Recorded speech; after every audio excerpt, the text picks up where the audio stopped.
এটা সরকারের policy matter সরকার আমাদের যে প্রতিষ্ঠিত যে আইনগুলো আছে সেই আইন আমাদের যে সুপ্রিম কোর্টের বিভিন্ন সময়ে আমাদের যে বিভিন্ন রায়ের ওনারা বলছে যে পলিসি ম্যাটার সরকারের এটা প্রশাসন থেকে তারা পলিসি মেক করেন, এখানে ইন্টারফেয়ার করা যাবে না, সেই কথাই বলছিলাম। আর ওনারা বলছিলেন যে অন্য একটি মামলা ইতিপূর্বে সুপ্রিম কোর্ট, সেটা আমি বলছি সেই সময় কোটা পদ্ধতি ছিল, তখন একটি মামলায় কোটা পদ্ধতি মেনটেন না করার কারণে রিট পিটিশন হয়েছিল, তার বিপক্ষে যখন সরকার আপিল বিভাগে যায় তখন কিছু এক্সপান্স করে দিয়েছিল ওনারা এই কথাগুলো। ওইটা তো পলিটিশিয়ান তো কখনো বলেনি যে না কোটা রাখতেই হবে, সেটা না।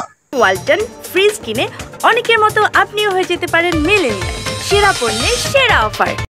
এখন এটা হচ্ছে যে যেহেতু আগে কোটা ছিল, কোটাটা এখন বাদ দিয়ে দিচ্ছে। এখন যদি কেউ যদি এগ্রিড হয়, সে রিট পিটিশন ফাইল করে, সেটা করতে দেখতে হবে যে এটা কোটা রাখাটা যে এটা কি কোনো সরকার পলিসি নাকি আইন নাকি অধিকার, তাদের তো এটা কোনো অধিকার হবে না।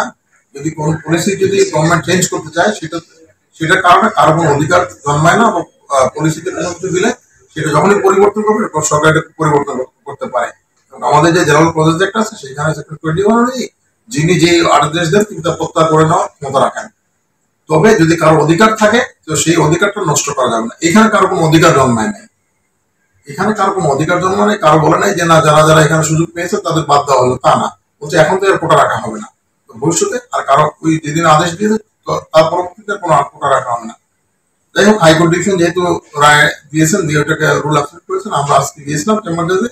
উনি বলছেন যে 4 তারিখে পূর্ণাঙ্গ বেঞ্চে শুনানি হবে। আর বলছেন যেহেতু এখন রায় বাইর হয়নি, অতএব এটা নিয়ে কোনো কিছু হচ্ছে না, সেই ক্ষেত্রে ওনারা 4 তারিখ শুনানি করবেন। এই বিষয়টা পূর্ণাঙ্গ বেঞ্চ সিদ্ধান্ত নেবেন।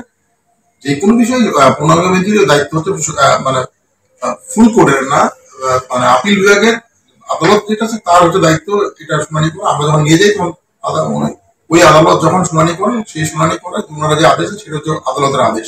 আর ইন্টারিম মেজার হিসেবে আমরা চেম্বার জাজে যাই যে অন্তর্বর্তীকালীন একটা আদেশের জন্য। উনি বলছেন যে ঠিক আছে, আমরা ওই দিন সবাই মিলে শুনে আদেশ দিই।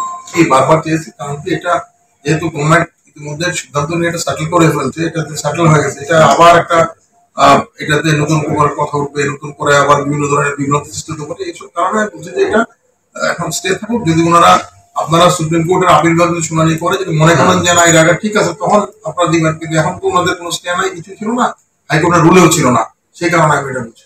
চলমান নিয়োগ কি কোনো এটা তো হওয়ার কথা না, এটা তো হওয়ার কথা না, কারণ এটা তো ওনারা যেহেতু অ্যাডভার্টাইজমেন্টে কোনো কোটার কথা বলা হয়নি, সেই ক্ষেত্রে তো এটা তো আসবে না।